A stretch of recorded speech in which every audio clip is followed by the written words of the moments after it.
Hello दोस्तों, मेरा नाम है स्नेह नावड़े और मैं आज आपके साथ अगली वीडियो लेके आया हूँ टाइप्स ऑफ लोड के ऊपर। मैंने पिछली दोनों वीडियो में बताया था कि टाइप्स ऑफ बीम और टाइप्स ऑफ सपोर्ट कितने कितने होते हैं। तो वो आपने अभी तक नहीं देखी है तो आप एक बार देखिए, क्योंकि उसका यूज़ यहाँ पर होने वाला है।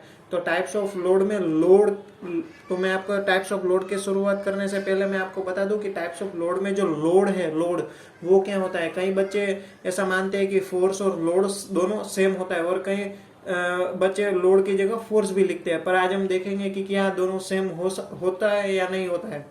तो चलिए फिर टाइप्स ऑफ लोड में मैं पहले आपको लोड के बारे में कुछ एक्सप्लेन करता हूँ कि लोड क्या होता है। देखो देखो लोड क्या है। Load is a external force apply on the component. Load is a external force apply on the component. रुको, मैं पहले आपको ये बता देता हूँ, बाद में आपको ये जो डेफिनेशन है वो ऑटोमेटिकली समझ में आ जाएगी। तो फोर्स है, मैंने आपको बताया कि कई बच्चे गलती करते हैं कि फोर्स को लोड लिख देते हैं, पर दोनों सेम नहीं होता है। कैसे, मैं बताता हूँ। देखो, फोर्स है, फोर्स दो टाइप के होते हैं। फोर्स दो टाइप के होते हैं, बॉडी फोर्स और सरफेस फोर्स। फोर्स दो टाइप के होते हैं, बॉडी फोर्स या सरफेस फोर्स। अब बॉडी फोर्स हम किसे बोलते हैं और सरफेस फोर्स हम किसे बोलते हैं। तो पहले मैं बता दूं कि बॉडी फोर्स क्या होता है कि किसी भी कोई एक कंपोनेंट है, आप एग्जांपल के तौर पे ले लो कि बीम ही है, तो जो फोर्स लगने वाला है वो बीम के हर एक मॉलिक्यूल पे सेम लगने वाला है। बीम के हर एक मॉलिक्यूल पे, एक छोटे से छोटे मॉलिक्यूल के भी हर मॉलिक्यूल पे सेम लगने वाला है, तो उसे हम बोलते हैं बॉडी फोर्स। इसीलिए यहाँ पे मैंने लिखा है, देखो, डिस्ट्रीब्यूटेड ओवर वॉल्यूम, कि पूरे वॉल्यूम पे सेम डिस्ट्रीब्यूटेड होता है। अभी हम सरफेस फोर्स किसे कहते हैं। सरफेस फोर्स हम किसे कहते हैं कि डिस्ट्रीब्यूटेड ओवर सरफेस एरिया। देखो, अभी बीम है तो बीम बीम है तो बीम के ऊपर हम जब कोई फोर्स अप्लाई करते हैं तो वो बाहर से एक्सटर्नल फोर्स अप्लाई करते हैं। तो एक्सटर्नल फोर्स, मानो कि बीम के अपर लेयर पे हमने अप्लाई किया है, तो हम सरफेस एरिया कौन सा कंसिडर करते हैं कि जो बीम का, मानो कि रेक्टेंगल बीम है, तो रेक्टेंगल बीम के ऊपर जो उसका ऊपर का पोर्शन है, जो ऊपर का उसका सरफेस है, उसका हम एरिया कंसिडर करते हैं। वो हर एक मॉलिक्यूल पे सेम नहीं होता है। ये जो फोर्स है वो बॉडी के हर एक मॉलिक्यूल पे सेम नहीं होगा। वो जो ऊपर का सरफेस एरिया है वो सरफेस एरिया में ही डिस्ट्रीब्यूटेड होता है। जो जो सरफेस पर फोर्स लग रहा है उसी सरफेस पे हम डिस्ट्रीब्यूटेड उसे कर पाते हैं। और जब बॉडी फोर्स होता है वो पूरे वॉल्यूम पे डिस्ट्रीब्यूटेड होता है। अब मैं आपको 2-3 एग्जाम्पल देने वाला हूँ और आपको पता चल जाएगा कि बॉडी फोर्स क्या है और सरफेस फोर्स क्या है। देखो, बॉडी फोर्स का मैं एग्जांपल देता हूं, तो कि ग्रेविटेशनल फोर्स, किसी भी बॉडी पर ग्रेविटेशनल फोर्स लगता है उसे हम बॉडी फोर्स कहते हैं, उसे हम सरफेस फोर्स नहीं कहते। क्यों? क्योंकि बॉडी ग्रेविटेशनल फोर्स है वो बॉडी के हर एक मॉलिक्यूल पे लगने वाला है। ऐसा नहीं है कि बीम की बॉटम सरफेस पे लगेगा और अपर सरफेस पे नहीं लगने वाला है। तो वो बॉडी फोर्स है वो हर एक मॉलिक्यूल पे लगने वाला है, इसलिए हम उसे बॉडी फोर्स को ग्रेविटेशनल फोर्स को हम बॉडी फोर्स में इंक्लूड करते हैं, क्योंकि वो सरफेस फोर्स नहीं है। ऐसे ही हो गया आपका मैग्नेटिक फोर्स। दो मैग्नेट को आप पास पास में रख दो तो ऐसा नहीं होगा कि सरफेस बाहर की चिपक, सरफेस है उसके ऊपर ही फोर्स लगने वाला है, क्योंकि वो दोनों मैग्नेट के सभी मॉलिक्यूल में सेम ही फोर्स आने वाला है। तो उसे भी हम बॉडी फोर्स में इंक्लूड कर सकते हैं। और सरफेस फोर्स लोड होता है। देखो, सरफेस फोर्स क्या होता है, वो एक्सटर्नल फोर्स है वो हमने सरफेस पर अप्लाई किया है। तो जो हम एक्सटर्नल फोर्स आता है उसे हम सरफेस फोर्स बोल सकते हैं। तो क्या बॉडी फोर्स लोड होता है? बॉडी फोर्स लोड नहीं होता है। देखो ना, लोड की डेफिनेशन क्या है, it is a external force apply on the component. It is a external force apply on the component. तो बॉडी फोर्स को हम लोड नहीं बोल सकते, क्योंकि लोड है वो पूरे वॉल्यूम पे डिस्ट्रीब्यूट, वो सेम नहीं होता। जो कोई सरफेस है उस पे ही वो डिस्ट्रीब्यूट होता है। तो इसे हम लोड कंसिडर नहीं कर सकते और इसे हम लोड कंसिडर कर सकते हैं। आई होप कि आपको समझ में आ गया होगा। फिर भी मैं एक बार आपको बता देता हूँ कि लोड है वो पूरे वॉल्यूम पे डिस्ट्रीब्यूट नहीं होता है, वो सरफेस पे डिस्ट्रीब्यूट होता है। देखो मैं आपको एक एग्जांपल लेके बताता हूँ, आपको अच्छी तरह से पूरा फंडा क्लियर होना चाहिए।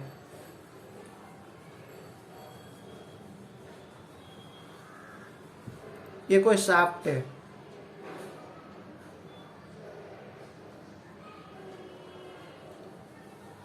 ये जो फिक्स, ये जो है वो दोनों साइड से फिक्स है, ऐसा कहना चाहता हूँ मैं। तो मैंने उसे ऐसे साइन से बताया। अभी उसके ऊपर आप मान लो कि पुली लगा हुआ है, सही है, पुली लगा हुआ है, उसका वेट डब्ल्यू। ये क्या है आपका, पुली है, ये क्या है आपका, शाफ्ट है। अभी देखो मैं सिर्फ शाफ्ट को कंसीडर करता हूँ फॉर शाफ्ट। तो मैं बता दूँ कि वेट ऑफ शाफ्ट, आप सोचो मैं शाफ्ट ही कंसीडर कर रहा हूं, तो शाफ्ट के लिए जो शाफ्ट का वेट है, शाफ्ट के लिए जो शाफ्ट का वेट है वो बॉडी फोर्स होगा या सरफेस फोर्स, तो वो बॉडी फोर्स में आएगा, वो बॉडी फोर्स में आएगा क्योंकि वो पूरे वॉल्यूम पे डिस्ट्रीब्यूटेड है। अभी उसी शाफ्ट के लिए जब मैं पुली कंसीडर करता हूं तो वो लोड कहलाता है। देखो ये पूरे वॉल्यूम पे डिस्ट्रीब्यूटेड नहीं है, ये किसी एक सरफेस पे डिस्ट्रीब्यूटेड है, सही है। तो यही शाफ्ट के लिए जो पुली है वो पुली लोड बनती है, और इसी शाफ्ट के लिए जो शाफ्ट का वेट है वो फोर्स, वो लोड नहीं कहलाता है, वो बॉडी फोर्स कहलाता है। अभी मैं पुली को कंसीडर करूं तो पुली के लिए जो पुली का वेट है, पुली के लिए जो पुली का वेट है वो बॉडी फोर्स होगा क्योंकि वो पूरे वॉल्यूम पे डिस्ट्रीब्यूटेड होगा, पूरे वॉल्यूम पे सेम ही होगा, सही है, हर एक मॉलिक्यूल का सेम होगा। और पुली के लिए अभी आप ऐसा मत सोचना कि पुली के लिए जो शाफ्ट है वो सरफेस हो जाएगा, क्योंकि शाफ्ट के ऊपर पुली है, पुली के ऊपर शाफ्ट नहीं, शाफ्ट के ऊपर पुली लगा हुआ है। तो पुली पर कौन सा लोड आ रहा है, वो पुली पर कौन सा लोड आ रहा है, वो देखो ये जो पुली है, तो से यहाँ पे मैंने 2 ब्लॉक लगा दिए, डब्ल्यू वेट के मैंने ब्लॉक लगा दिए। तो अभी ये पुली के लिए जो डब्ल्यू वेट वाले जो ब्लॉक है वो डब्ल्यू वेट वाले ब्लॉक लोड में कंसीडर हो गए, तो आई होप आपको समझ में आ ही गया होगा। तो एक बात मैं आपको क्लियर कर दूं कि देखो लोड है, हर एक लोड है वो फोर्स में कंसीडर होता है, हर एक लोड फोर्स होता है, पर हर एक फोर्स लोड नहीं होता है। देखो ना, क्योंकि बॉडी फोर्स है वो लोड हम कंसीडर नहीं करते हैं, पर लोड है वो सरफेस फोर्स है, तो सरफेस फोर्स में ही आता है, इसलिए हर एक लोड फोर्स होता है पर हर एक फोर्स लोड नहीं होता है। तो आप, आई होप कि आपको लोड अच्छे से समझ में आ गया होगा। मैं आपको ब्रीफ इंट्रोडक्शन दिया हूँ कि लोड होता क्या है और कितने कितने टाइप के लोड कैसे हम डिफाइन करते हैं, और कितने कितने टाइप के फोर्स होते हैं, फोर्स को हम लोड कह सकते हैं या नहीं कह सकते हैं। तो मैं आपको बता दूं कि फोर्स को लोड नहीं कह सकते। तो देखो यहाँ पर से मैं कंक्लूजन निकालूं तो मैं एक बात आपको बता सकता हूँ कि जो फोर्स है, जो हम कई कबार ऐसा लिख देते हैं कि लोड है तो उसे हम फोर्स ही लिख देते हैं कि चलो एक ही बात तो हुई, पर एक बात नहीं है, लोड और फोर्स दोनों सेम नहीं है, दोनों अलग अलग है। यहाँ पे आपने देखा होगा कि लोड है वो फोर्स में, देखो हर एक लोड है वो फोर्स होता है, पर हर एक फोर्स लोड नहीं होता है, हर एक फोर्स लोड नहीं होता है, बॉडी फोर्स लोड नहीं होता है। तो आई होप कि आपको फोर्स समझ में आ गया होगा। अब मैं टाइप्स ऑफ लोड की और चलता हूँ। ये देखो अभी कितने कितने टाइप के लोड होते हैं सिविल रिलेटेड जो बीम के ऊपर लगने वाले हैं। तो पहले तो मेनली 4 टाइप होते हैं, point load, uniform distributed load, uniform varying load और पॉइंट मोमेंट। तो पॉइंट लोड में क्या आता है कि देखो ये बीम है, ये बीम दोनों साइड से सपोर्टेड है, एक साइड हिंज है, एक साइड रोलर है, तो उसके ऊपर पॉइंट लोड यानी कि किसी एक पॉइंट पे लोड लग रहा है, पी लोड पॉइंट पे ही लग रहा है, जो का जिसका डिस्टेंस है यहाँ से जो लेफ्ट हैंड साइड से है ए डिस्टेंस पर जो पी लोड लग रहा है तो उसे हम पॉइंट लोड कंसिडर करते हैं। ये जो एल है वो स्पान है, स्पान दिया गया है, बीम का स्पान एल है, तो ये स्पान हो गया। अभी हम मोमेंट कैसे फाइंड करते हैं, किसी भी पॉइंट की हमें मोमेंट चाहिए तो मोमेंट के लिए हम क्या कर सकते हैं। देखो ये आप कंसिडर करो कि ये पॉइंट है और ये बी पॉइंट है, तो हमें इस लोड के कारण यहाँ पे कितनी मोमेंट आएगी वो हमें चाहिए। तो हम क्या करेंगे, तो मोमेंट क्या है वो तो मैं पहले आपको बता दूं कि मोमेंट यानी कि किसी पॉइंट के अकॉर्डिंग वो घूमता कितना है, ये लोड के कारण ये पॉइंट के अकॉर्डिंग वो कितना घूमता है, इसकी उसका जो शेप है वो कितना चेंज होता है। ऑब्वियस बात है, यहाँ से मैं लोड लगा रहा हूँ तो अभी बीम ऐसा हो जाएगा, देखो ऐसा होने वाला है। तो ये जो यहाँ से इतना वो घुमा है, इतना वो कर्व बना है, वो उसे हम बोलते हैं कि मोमेंट, इस पे मोमेंट आई है।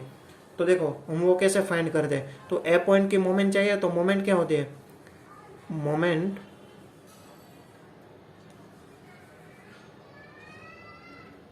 Moment is equal to force into perpendicular distance.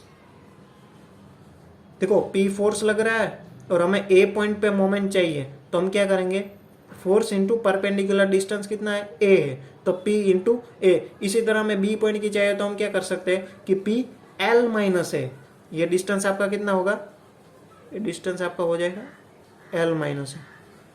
इसी तरह मोमेंट फाइंड करते हैं। उसी तरह दूसरा लोड है यूनिफॉर्म डिस्ट्रीब्यूटेड लोड UDL, जिसे शॉर्ट में हम UDL कहते हैं। तो यूनिफॉर्म डिस्ट्रीब्यूटेड लोड यानी कि पूरे बीम पे यूनिफॉर्मली डिस्ट्रीब्यूटेड होता है। आप यहाँ पे देख रहे हो पूरे बीम पे यूनिफॉर्म डिस्ट्रीब्यूटेड है, और उसकी इंटेंसिटी यहाँ पे क्या दिया गया है, इंटेंसिटी दिया गया है। इंटेंसिटी उसकी W है, उसका यूनिट होता है न्यूटन पर मीटर स्क्वायर, सॉरी न्यूटन पर मीटर, यानी कि हर एक मीटर पे कितना लोड वो लगा रहा है, हर एक मीटर पे कितना लोड लगा रहा है, उसे हम बोलते हैं कि इंटेंसिटी, उसे हम बोलते हैं। अभी हम देखो मान लो कि इतना मीटर है, तो इतना मीटर पे वो W फोर्स लगा रहा है। तो अभी हम, ये तो 1 मीटर का ही हुआ, पर हमें पूरे स्पान पे चाहिए तो हम क्या करेंगे, तो इसका जो देखो यहाँ पे W इंटेंसिटी है, पर ये कितना लोड लगाएगा, तो उसके लिए हम क्या करते हैं कि देखो जो नेट लोड आएगा वो कितना आएगा, W इंटू L। अभी देखो लोड का यूनिट तो न्यूटन होता है, देखो W का क्या है, न्यूटन बाई मीटर, और लेंथ क्या हो जाएगा, मीटर, तो मीटर कैंसल और यूनिट आ जाएगा न्यूटन। तो इससे हमें क्या मिलेगा, एक नेट लोड है वो हमें मिल जाएगा, यानी कि हमें पॉइंट लोड इसी तरह से पॉइंट में कन्वर्ट हो जाएगा, ताकि हमें कैलकुलेशन करने में थोड़ी आसानी हो। यही मकसद होता है कि नेट लोड फाइंड करने का, कि ऐसे पॉइंट लोड में कन्वर्ट हो जाते हैं। पर देखो आपने पॉइंट लोड तो निकाल लिया, पर वो पॉइंट लोड लगेगा कहाँ पे, तो वो पॉइंट लोड क्या पे लगेगा कि देखो यहाँ से L/2 डिस्टेंस पे, या फिर यहाँ से ले लो वो भी L/2 आधा ही होने वाला है, कि जो पूरे बीम का स्पान है उसके हाफ डिस्टेंस पे लगने वाला है। और वो लोड कितना आएगा, नेट लोड, तो कि W इंटू L। देखो ये पॉइंट लोड में अभी कन्वर्ट हो गया है, ये था यूनिफॉर्म डिस्ट्रीब्यूटेड लोड में, पर अभी ये पॉइंट लोड में कन्वर्ट हो गया। तो मोमेंट अब इसी तरह फाइंड की जाएगी, पर वो जो यहाँ पे पॉइंट लोड P है उसकी जगह W इंटू L लिखने वाला है।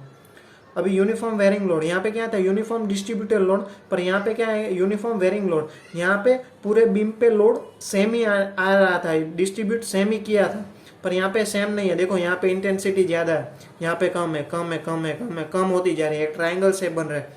तो देखो इसका हम नेट लोड कैसे फाइंड करते हैं, यानी कि पॉइंट लोड में हम कैसे कन्वर्ट करते हैं। तो देखो ये ट्राइंगल है, तो 1/2 इंटू W, ये जो आपका हाइट है और बेस आपका, तो ये आपका पॉइंट लोड में कन्वर्ट हो जाएगा। अब ये पॉइंट लोड लगेगा कहाँ से, तो ये पॉइंट लोड लगेगा कहाँ पे, तो ये पॉइंट लोड है जहाँ से ज़्यादा इंटेंसिटी होगी, वहाँ से L/3 डिस्टेंस पे। देखो यहाँ पे ज़्यादा इंटेंसिटी है तो यहाँ से यहाँ लगने वाला है W इंटू एल कितने L/3 डिस्टेंस पे। सही है।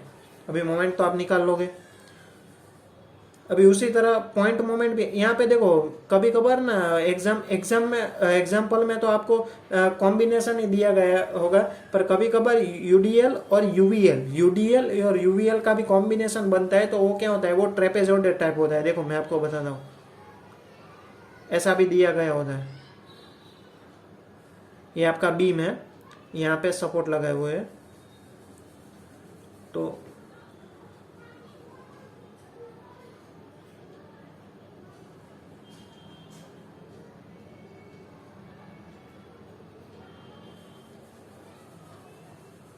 देखो ऐसा दिया गया रहता है, ऐसा।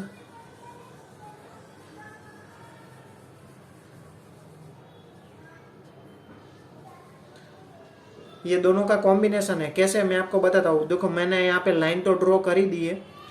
देखो यहाँ से एक बीच में आप लाइन काट दो, तो ये क्या हो जाएगा, ये ऊपर वाला हो जाएगा वो यूवीएल हो जाएगा और ये यूडीएल हो जाएगा। देखो अभी इसे हम ऐसे भी दिखा सकते हैं। देखो ये रेक्टेंगल मैंने बनाया है बीम के ऊपर, ये रेक्टेंगल देखो, ये बीम है, उसके ऊपर ऐसे यूडीएल यूनिफॉर्म डिस्ट्रीब्यूटर लोड, ऐसे यूनिफॉर्म भी हम ऐसे भी दिखा सकते हैं। अब इसी तरह पॉइंट मोमेंट आता है। पॉइंट मोमेंट यानी कि किसी भी पॉइंट पे मोमेंट कितना लगने वाला है।